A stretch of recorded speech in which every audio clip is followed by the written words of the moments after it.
കേരളീയർക്ക് വളരെ പ്രിയപ്പെട്ട മറ്റനേകം സ്മാരകങ്ങളുണ്ട്. ഞാൻ ചരിത്ര സ്മാരകങ്ങളെപ്പറ്റി, കന്യാകുമാരിയിലെ ചരിത്ര സ്മാരകങ്ങളെപ്പറ്റി മാത്രം പറയാം.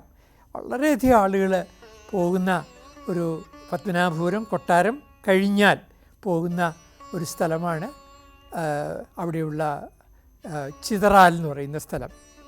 അത് ചിതറാൽ എന്ന് പറയുന്നത് അവിടെ ഒരു ജൈന സ്മാരകമാണ്.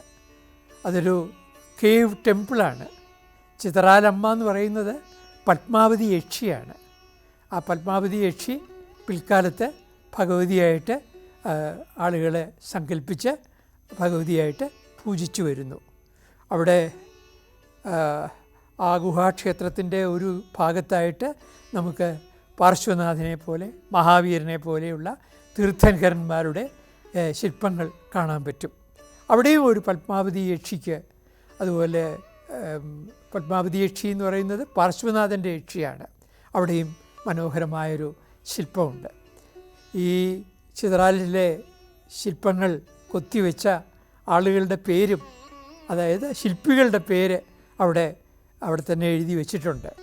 എന്ന് മാത്രമല്ല, ചിതറാലിലുള്ള ഒരു ജൈന സന്യാസിനിയാണ് തിരുനെൽവേലിയിലുള്ള കഴുകുമലയിലെ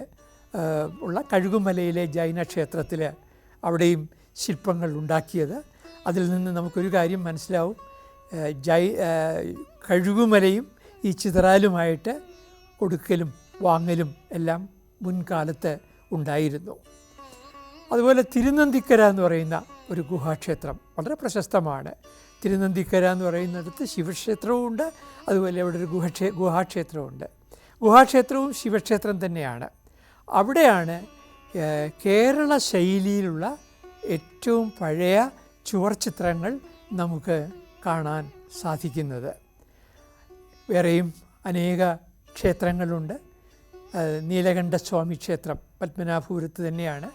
രാമസ്വാമി കോവിൽ, അതും പത്മനാഭപുരത്ത് തന്നെയാണ്. അതുപോലെ കള്ളിയങ്കാട്ട് നീലി എന്ന യക്ഷി, അതുപോലെ മേലാങ്കോട്ട് യക്ഷി എന്ന് പറയുന്ന മറ്റൊരു ദേവതാ സങ്കല്പം, അതുപോലെ തിരുവട്ടാർ ആദികേശവ ക്ഷേത്രം, അതുപോലെ തിരുപ്പതിസാരം എന്ന് പറയുന്ന മറ്റൊരു വിഷ്ണു ക്ഷേത്രം. അതിൽ ഈ തിരുവട്ടാറും തിരുപ്പതിസാരവും 9-ാം നൂറ്റാണ്ടിൽ തന്നെ പ്രശസ്തമായിരുന്നു. അക്കാലത്ത് തന്നെ അവയെക്കുറിച്ച്, ഈ രണ്ട് ക്ഷേത്രങ്ങളെക്കുറിച്ചും നമ്മാഴ്വാർ എന്ന് പറയുന്ന വൈഷ്ണവ കവി മനോഹരമായ സങ്കീർത്തനം രചിച്ചിട്ടുണ്ട്. അങ്ങനെ സാംസ്കാരികമായി ഭൂമിശാസ്ത്രപരമായി വളരെ ബന്ധമുണ്ടായിരുന്നൊരു പ്രദേശമാണ്. ശുചീന്ദ്രം ക്ഷേത്രം, സ്ഥാണുമാലയ പെരുമാൾ എന്നാണ് അവിടുത്തെ പ്രധാന പ്രതിഷ്ഠ അറിയുന്നത്. വാസ്തവത്തിൽ സ്ഥാണുമാലയ പെരുമാൾ എന്ന് പറഞ്ഞാൽ, സ്ഥാണു എന്ന് പറഞ്ഞാൽ ശിവൻ, മാൽ എന്ന് പറഞ്ഞാൽ വിഷ്ണു. അതൊരു ശിവ-വിഷ്ണു ക്ഷേത്രമാണ്. അവിടെ തന്നെ ഒരു കൈലാസനാഥ ക്ഷേത്രമുണ്ട്. ആ ടെമ്പിൾ കോംപ്ലക്സിനകത്ത് തന്നെ അവിടെ ഉദയമാർത്താണ്ഡൻ മണ്ഡപമുണ്ട്, പാടുന്ന കൽത്തൂണുകൾ ഉണ്ട്. അങ്ങനെ ഇതെല്ലാം തന്നെ പുരാതന വേണാടിൻ്റെ ചരിത്രവുമായിട്ട് ബന്ധം ഉള്ള സ്ഥലങ്ങളാണ്. ഞാൻ ധീരദേശാഭിമാനികളുടെ പേര് കന്യാകുമാരിയിലെ പറയുന്നവരുടെ കൂട്ടത്തിൽ പറയേണ്ട ഒരു പേര് വിട്ടുപോയി. അത് രവിക്കുട്ടിപ്പിള്ളയെ പറ്റിയാണ്. അവരെല്ലാം ജീവിത നാടകത്തിൽ അഭിനയിച്ച ആ കന്യാകുമാരി ഇന്ന് മറ്റൊരു സംസ്ഥാനത്തിൻ്റെ ഭാഗമായിട്ട് മാറിയിരിക്കുന്നു. തിരുവനന്തപുരത്തെ പറ്റി പറയുമ്പോൾ ഇവിടുത്തെ പ്രതിമകളെക്കുറിച്ച് പലരും ഓർക്കും. പ്രത്യേകിച്ച് പുറത്തു നിന്ന് സന്ദർശിക്കാനായി തിരുവനന്തപുരത്ത് എത്തുന്നവർ ഇതൊരു പ്രതിമകളുടെ നഗരമായിട്ട് അവർ തിരുവനന്തപുരത്തെക്കുറിച്ച് അനുസ്മരിക്കാറുണ്ട്. എന്നാൽ ഒന്ന് ഓർക്കണം, ഈ പ്രതിമകളൊക്കെ വന്നിട്ട് അധിക കാലമായില്ല. ആദ്യമായിട്ട് ഒരു പൊതുസ്ഥലത്ത് ഒരു പ്രതിമ വരുന്നത് സ്റ്റാച്യു ജംഗ്ഷൻ എന്ന് ഇന്ന് അറിയുന്ന, പണ്ട് പുത്തൻ കച്ചേരി എന്ന് ജനങ്ങൾ പറഞ്ഞിരുന്ന സെക്രട്ടേറിയറ്റ് നിലകൊള്ളുന്ന സ്ഥലത്ത് ആണ്. ആദ്യമായിട്ട് വന്ന പ്രതിമ സർ ടി മാധവറാവുവിൻ്റേതാണ്.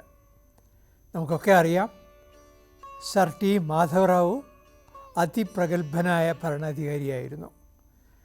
അദ്ദേഹം ദിവാനായിരുന്നത് ആയില്യം തിരുനാൾ രാമവർമ്മയുടെ ഭരണകാലത്താണ്. അദ്ദേഹം ദിവാനായിട്ടല്ല തിരുവനന്തപുരത്ത് വരുന്നത്. തിരുവനന്തപുരത്ത് രാജകുമാരന്മാരെ ഇംഗ്ലീഷ് പഠിപ്പിക്കുന്ന അധ്യാപകൻ എന്ന നിലയിലാണ് വരുന്നത്.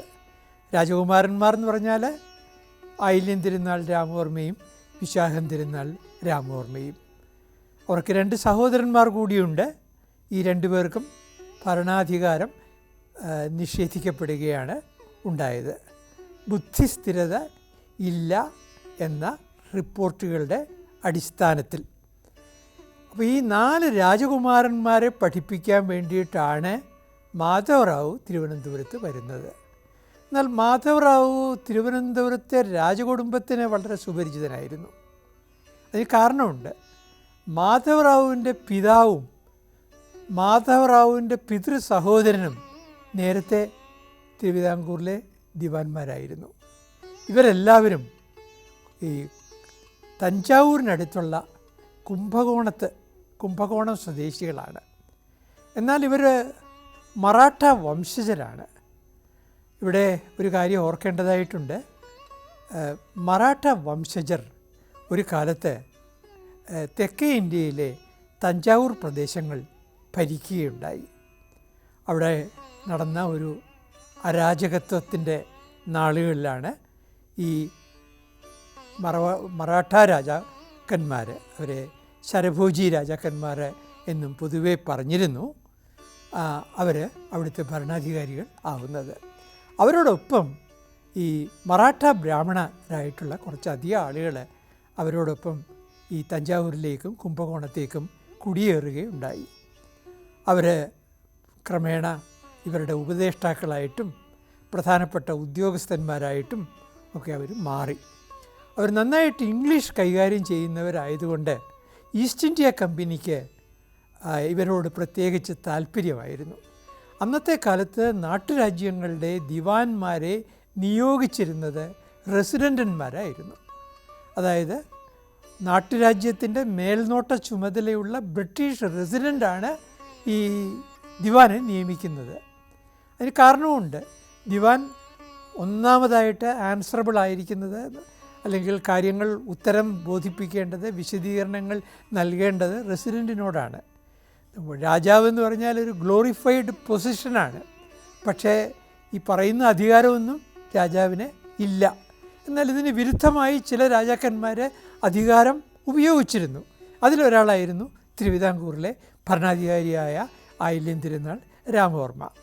ഏതായാലും ആയില്യം തിരുനാൾ രാമവർമ്മയ്ക്ക് അദ്ദേഹത്തിൻ്റെ അധ്യാപകനായ സർ ടി മാധവറാവിനോട് വലിയ കടപ്പാടുണ്ടായിരുന്നു. അദ്ദേഹത്തെ രൂപപ്പെടുത്തിയെടുക്കുന്നതിൽ വളരെ നിർണായകമായ പങ്ക് വഹിച്ച ആളാണ് ഈ ഗുരുനാഥനെന്ന് അദ്ദേഹം സമ്മതിക്കുകയും ചെയ്തിരുന്നു. അങ്ങനെ അദ്ദേഹത്തെ ദിവാനായിട്ട് എടുത്തു. ദിവാനായ മാധവറാവു അദ്ദേഹം വലിയ പരിഷ്കാരങ്ങളാണ് വരുത്തിയത്. അദ്ദേഹം പ്രധാനമായിട്ട് ഇവിടുത്തെ ഈ റോഡുകളെ പരിഷ്കരിക്കുക, അതാണ് അദ്ദേഹം ഒന്നാമതായിട്ട് ചെയ്തത്.